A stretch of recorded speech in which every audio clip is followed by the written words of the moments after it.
Reggelt, hétfő van, utálom a hétfőt.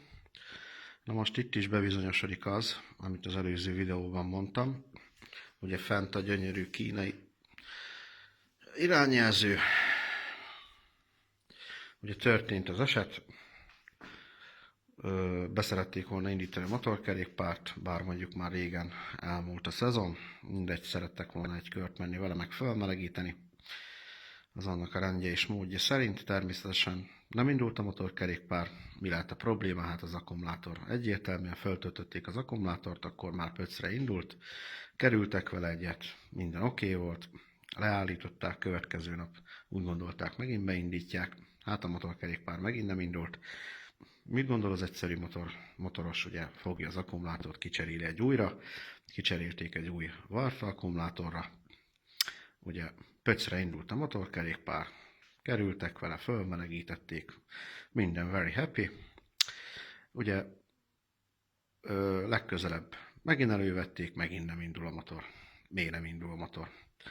Ugye akkumulátort szintén feltöltötték, akkor indult, de ugye nem nagyon, épp hogy csak köszörült, de nem igazán akart indulni.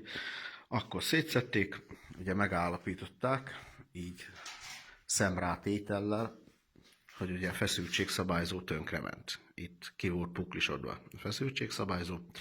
Vettek rá egy új feszültségszabályzót. Oké, új akkumulátor, új feszültségszabályzó.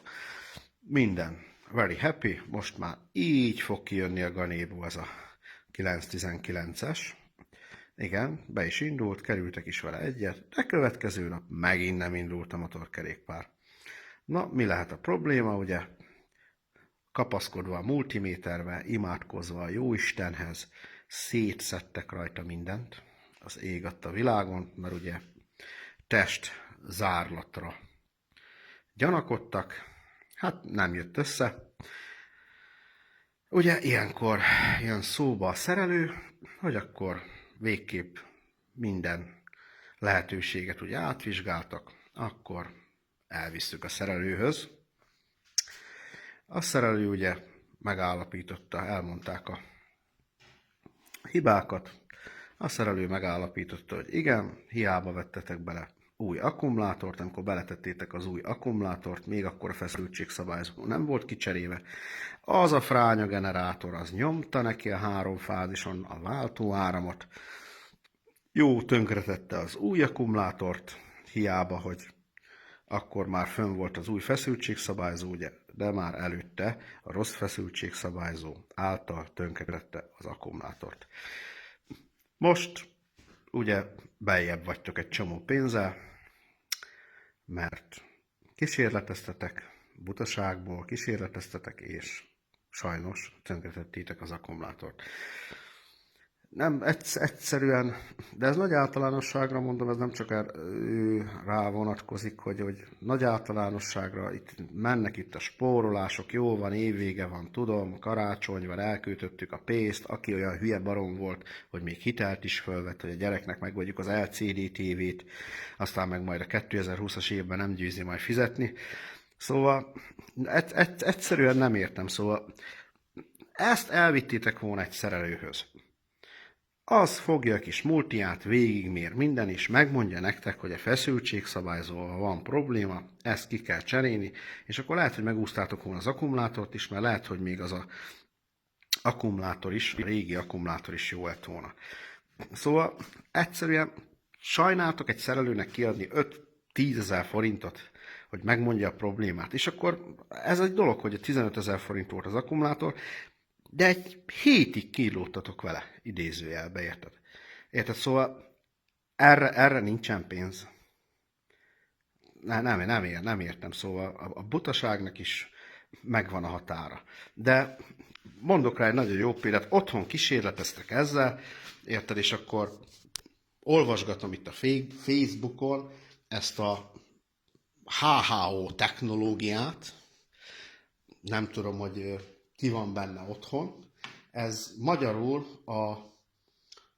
vagyis hogy angolra fordítva, vagy nem tudom, hogy mondják ezt a Carbon Engine Cleaning De szép neve van, ugye? Motorkoromtalanítás, és akkor a neten itt tolják, itt most nem akarom mondani a helységet, nem akarom mondani a cégnevet, de itt 20 kilométeres körzetben lesznek most az ünnepek alatt, és magyarra lefordítva ilyen csúcs neveket adnak ennek a technológiának, hogy dekarbonizáció, ki sem bírom mondani, akkor inonaktív motortisztítás, meg a tököm, érted? A szerelőnek, a motorszerelőnek sajnáltok kiadni 5000 forintot, de mit tudom én, az autót, azt elviszitek ezeknek a csalóknak, akik lényegében nem csinálnak a gépjárművetekkel semmit, hirdetik itt magukat, hogy koromlelakódást,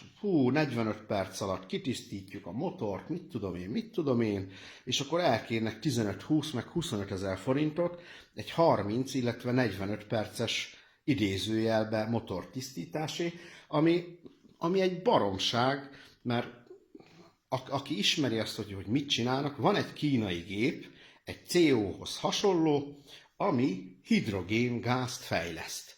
Na most ezt a hidrogéngázt csövön keresztül bevezetik a légszűrő, illetve a szívócsatorna közé, és akkor elkezdik járatni a motort. Szerintetek az kitisztítja? Kitisztítja a kormot? Érted? Vagy hogyha elkezdi tisztítani a szelepekről, elkezdi tisztítani a leömlőkről. Szerintetek, hogyha ezt tisztítana, akkor mi lenne a katalizátorral? Mi lenne a katalizátorral, amikor 1 mm-es csöveken kell ugye kitolnia azt a kormot? Az hova lesz ez a korom? Érted? Mert elégni a hidrogéntól nem fog. Érted? Meg még melléje rakják ezt, hogy jó, ingyen motorkódolvasás, meg mit tudom én. Gyerekek, ez egy hatalmas átbaszás. Egy hatalmas átbaszás, mert amikor ő fölrakja az OBD-t, a kódolvasót, fogja, mondjuk a régi autókkal nem tudom mit csinálnak, szerintem belebeszélik az ügyfélnek, hogy oj, ez a motor az teljesen tiszta, meg most már jobban fog menni, szebb lesz az alapjárat, a mechanikai zörejek, azok kisebbek lesznek, bla bla bla. Belebeszéli az ügyfélnek, azt az a hülye meg elhiszi, érted? Mondjuk ilyen, mit tudom én, a potméteres gázpedálosnál elhiszem, amikor fölrakják az OBD-t, fölrakják a PC-t, onnantól kezdve érzékenyebbre állítják maga a gázpedál reakciót, és mivel érzékenyebbre állítják a gázpedál reakciót, a motorral nem történt semmi, az ugyanolyan kokszos maradt, érted? Ugyanolyan kokszos maradt, csak éppenséggel egy picit odalépsz neki, és akkor nagyon jobban kinyitja a pillangószelepet a szívósoron, és akkor jobban megindul az autó. Érted? És akkor azt hiszed, hogy jaj, ez a tisztítás miatt van, a tisztítás miatt. Hát, hogyha így hidrogéngázt bevezetve ki lehetne tisztítani a motort, akkor az a másik cég teljes mértékig tönkre menne, aki mit tudom én, dióhéjjal vagy homokszórós technológiával tisztítja, érted, a szívószelepeket, mert van ilyen technológia is, ami ténylegesen kitisztítja, lehomokszórja a szívórendszert, és akkor közben meg porszívózza. Az egy tényleges motortisztítás, de ez, hogy kitalálunk ilyen carbon engine cleaning, nem tudom, hogy jó a kiejtésem is, ez egy vicc, érted? Vagy vicc, amikor a 90-es évek elején fölhívtátok, érted, ment a tévébe, hogy a faszikám, érted, meggyógyítja a gerincsérvedet tévén keresztül, érted? És akkor MLD-as telefont hívtál, érted? Percenként mit tudom én hány forintért. Ilyeneket hívtok, meg elviszitek HHH technológiás faszomra a gépjárműveteket, meg mit tudom én mit csináltok, és akkor 5000 forintot, vagy 10-et, most tényleg sajnálunk egy motorszerelőtől? Érted? És akkor csináltál 15 000 forintos kárt, mert tönkretetted az új Varta akkumulátort, meg egy hétig szoptál vele.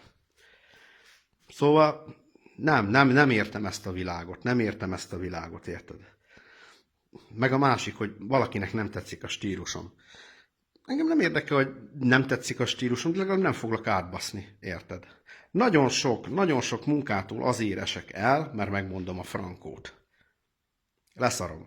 Én akkor is meg fogom mondani a frankót, hogy a zsíros kenyeret kell ennem. Na, ennyi.